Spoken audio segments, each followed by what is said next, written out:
beriman kepada Allah mencakup 4 hal. Yang pertama adalah al-iman biwujudillahi ta'ala, mengimani akan adanya keberadaan Allah yang maha tinggi. Ini menjadi suatu keyakinan yang tertanam dalam setiap jiwa manusia, baik jiwa-jiwa yang beriman maupun yang kafir. Artinya, tidak didapati di dalam sejarah manusia ini manusia yang mengingkari keberadaan Allah SWT. Kalaupun ada yang mengingkarinya, itu karena keras kepala. Padahal dalam hatinya, mereka sebenarnya mengimani dan mengakui adanya Allah, Zat yang maha tinggi, yang maha pencipta semua ini. Tidak ada satu jiwa, satu manusia yang bisa keluar dari keyakinan ini. Artinya, di dalam hatinya terdapat keyakinan seperti itu. Dan tidak mungkin menghindari atau mengeluarkan, menepiskan keyakinannya, tidak bisa. Sebab ini merupakan fitrah yang ditanamkan Allah dalam setiap jiwa manusia. Dan bukti akan keberadaan Allah Subhanahu wa Ta'ala itu sangatlah banyak, sangatlah melimpah dan sangat kuat, tidak mungkin dibantah lagi, bahkan lebih jelas daripada matahari di siang bolong. Sehingga sebagaimana kata pepatah atau kata penyair Arab, wa kaifa yasihu fi dhihni syai' idza ihtaja an-naharu ila dalil. Bagaimana ada sesuatu yang benar di dalam otak itu jika tentang siang itu masih butuh dalil, masih butuh argumen. Jika seorang berada di siang hari, maka mungkinkah dia masih bertanya, apa buktinya bahwa kita sekarang berada di siang hari? Nah, orang yang berkata begini berarti orang yang tidak waras, tidak sehat cara berpikirnya. Dan keberadaan Allah Subhanahu wa Ta'ala lebih kuat lagi, lebih meyakinkan lagi daripada bukti atau keyakinan kita bahwa kita ini manusia. Lebih kuat dan lebih jelas daripada keyakinan saya bahwa saya sedang berbicara. Lebih jelas dari itu. Bahkan tidak ada sesuatu yang lebih jelas dari segi hujjah, argumen atau dalilnya selain dari keberadaan Allah Subhanahu wa Ta'ala. Suatu hal yang buktinya sangat jelas dan tidak ada yang lebih jelas dari itu. Kenapa? Karena bukti tentang keberadaan Allah Subhanahu wa Ta'ala ini, sebelum kita bicara tentang ayat-ayat yang ada di kaun, di alam semesta ini, hujjah atau bukti akan adanya Allah Subhanahu wa Ta'ala berada tidak jauh dari manusia itu sendiri, itu di dalam fitrahnya, di dalam jiwa yang berada di antara dua lambungnya ini. Allah SWT telah menciptakan manusia dengan fitrah ini, yaitu meyakini adanya Allah Subhanahu wa Ta'ala. Dan hal ini telah disabdakan oleh Rasulullah sallallahu alaihi wasallam dalam sebuah hadisnya yang diriwayatkan oleh Imam Bukhari. Beliau bersabda, "Ma min mauludin illa yuladu 'ala al-fitrah fa abawahu yuhawidanihi aw yunassiranihi aw yumajjisanihi." Tidak ada satu bayi yang terlahir pun melainkan dia terlahir dalam keadaan fitrah. Terlahir di atas fitrah, yang di atas tauhid. Lalu kedua orang tuanya lah yang membuat bayi tadi menjadi Yahudi atau Nasrani atau Majusi. Hadits riwayat Bukhari. Dalam Musnad Imam Ahmad, Rasulullah SAW bersabda, mengutip perkataan Allah SWT yang berfirman, "Inni khalaqtu ibadi hunafa'a kullahum, fa'atathumus syayatin, fa'adallathum an dinihim, wa harramat alaihim ma ahlaltu lahum." Sungguhnya, di firman Allah, aku menciptakan seluruh hamba-hambaku itu dalam keadaan hanif, cenderung kepada yang hak, lurus. Lalu datanglah kepada mereka syaitan, kemudian menyesatkan mereka dari agama mereka, ini agama yang hak, dan syaitan-syaitan itu mengharamkan atas mereka apa yang aku halalkan bagi mereka. Hadis riwayat Imam Ahmad.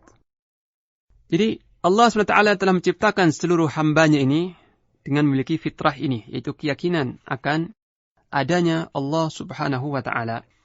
Dan tidak ada seorang bisa keluar dari keyakinan ini. Karena ini suatu yang terdapat di dalam hati secara daruratan. Artinya secara mau tidak mau sesuatu itu ada. Dan hatta mereka yang mengingkari keberadaan Allah Subhanahu wa Ta'ala sendiri, seperti Fir'aun yang pernah mengatakan, "Ana rabbukumul a'la," akulah Rabb kalian yang paling tinggi. Atau yang pernah mengatakan, "Ya ayyuhal mala'u, ma alimtu lakum min ilahin ghairi." Wahai para pembesar dan para rakyat sekalian, aku tidak mengetahui adanya sesembahan bagi kalian selain aku, kata Fir'aun. Tetapi Allah Subhanahu wa Ta'ala sendiri berfirman tentang Fir'aun dalam surah An-Naml ayat 14, "Wajahadu biha wastayqanatha anfusuhum zulman wa 'uluwa dan mereka, ini Fir'aun dan para pengikutnya, Fir'aun dan keluarga Fir'aun ini seluruhnya, mereka mengingkari dakwah seruan tauhid yang disampaikan oleh Musa alaihissalam, padahal jiwa-jiwa mereka meyakininya dikarenakan kezaliman dan kesombongan. Ini firman Allah yang menceritakan tentang apa yang ada dalam hati Fir'aun, bahwa Fir'aun sebenarnya meyakini kebenaran tauhid yang disampaikan oleh Musa alaihissalam. Ini Allah yang Maha mengetahui dalam hati hamba-hambanya, mengatakan, wastaiqanatha anfusuhum. Jiwa-jiwa mereka itu meyakininya, tapi secara zahir, secara lisan mengingkarinya. Kenapa? Zulman wa 'uluwa, karena kezaliman dan kesombongannya. Bahkan Musa alaihissalam sendiri, ketika terjadi perdebatan antara Musa dan Fir'aun, dan itu diabadikan oleh Allah dalam surah Al-Isra, maka setelah dijelaskan hujjah-hujjah yang kuat akan keberadaan Allah yang Maha Esa, dan Fir'aun membantah dan berusaha untuk mengkaburkan bukti-bukti itu, serta keluar dari hujjah-hujjah yang sangat kuat itu, maka Musa alaihissalam berkata kepada Fir'aun, sebagaimana disebutkan dalam surah Al-Isra ayat 102, laqad alimta ma anzala haula'i illa rabbus samawati wal ardi basair, wa inni la'adhunnuka ya Fir'aunu mathbura. Sungguh, engkau telah benar-benar tahu, wahai Fir'aun, bahwasanya tidak ada yang menurunkan ayat-ayat itu kecuali Allah atau selain Allah, Rabbus samawati wal ard, Rabb yang menciptakan langit dan bumi, sebagai basair, sebagai keterangan-keterangan yang jelas. Dan sesungguhnya aku menduga engkau, wahai Fir'aun, pasti bakal binasa atau celaka. Musa alaihissalam ketika mengatakan kepada Fir'aun, sesungguhnya engkau sebenarnya sudah tahu, wahai Fir'aun, tidak ada yang menurunkan ayat-ayat tadi, bukti-bukti tadi, kecuali Rabb yang memiliki langit dan bumi. Dan aku menduga engkau pasti celaka, pasti binasa. Nah, Musa tidak berdusta, dan tidak mungkin seorang nabi itu berdusta ketika mengatakan bahwa engkau sebenarnya sudah tahu, wahai Fir'aun, bahwa yang menurunkan ayat-ayat ini, mukjizat-mukjizat yang jelas ini adalah Allah yang memiliki langit dan bumi. Tapi engkau sengaja untuk menolak dan mengingkarinya karena kesombongan dan kekeras kepalaanmu. Nah, jadi bukti tentang adanya Allah SWT itu tidak berada jauh di luar manusia, tapi di dalam tubuh manusia itu sendiri, itu di dalam fitrahnya, mereka mendapati suatu keyakinan yang tidak dapat ditolak dan tidak dapat ditutupi, bahwa ada zat yang maha berkuasa, yang maha tinggi, yang maha mutlak kekuasaannya, yang telah menciptakan makhluk ini semua, dan menjadi tempat sandaran, tempat bergantung semua makhluk-makhluknya. Terkadang fitrah ini tertutupi, atau menyimpang ketika manusia itu terbuai oleh kenikmatan, kesehatan, kemapanan dan sebagainya. Tapi ketika datang suatu cobaan atau musibah yang membuat manusia tidak bisa memiliki helah, tidak punya daya upaya lagi, nah di sini kadang-kadang fitrah itu muncul, sebagaimana orang-orang kafir Quraisy jika mereka berlayar di lautan lepas. Ketika datang ombak yang besar, angin yang dahsyat dan ombak yang kencang, dan mereka merasa pasti celaka atau hampir saja binasa, maka mereka membuang patung-patung yang mereka bawa dari daratan. Patung-patung itu dibuang di tengah laut. Memurnikan doa dan pengharapannya untuk Allah semata dengan mentauhidkannya. Betul-betul memohon hanya kepada Allah saja.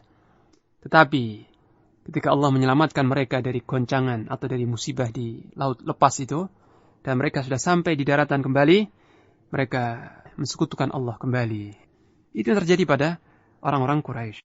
Mereka mensekutukan Allah di saat tenang, di saat aman, tapi di saat panik, di saat ada suatu keadaan yang tidak mereka bisa kuasai, mereka mentauhidkan Allah Subhanahu wa taala. Itu bukti bahwa fitrah manusia adalah mentauhidkan Allah Subhanahu wa taala. Nah, kemudian bukti yang berikutnya adalah akal. Nah, akal sehat tidak bisa menerima dan tidak bisa membenarkan adanya alam semesta yang luas, yang teratur, yang mengagumkan dan indah ini terjadi tanpa adanya zat yang menciptakannya. Mustahil secara akal. Tidak bisa diterima oleh akal sehat bahwa adanya alam semesta, langit dengan bintang-bintangnya dan planet-planetnya, bumi dengan segala penghuninya, berupa manusia, hewan, tumbuhan, dan segala-gala yang terdapat di alam semesta ini, yang diciptakan dengan keteraturan, dengan kerapian ini, terjadi begitu saja, tanpa ada yang menciptakan. Ini akal sehat tidak mungkin bisa menerima dan mempercayainya.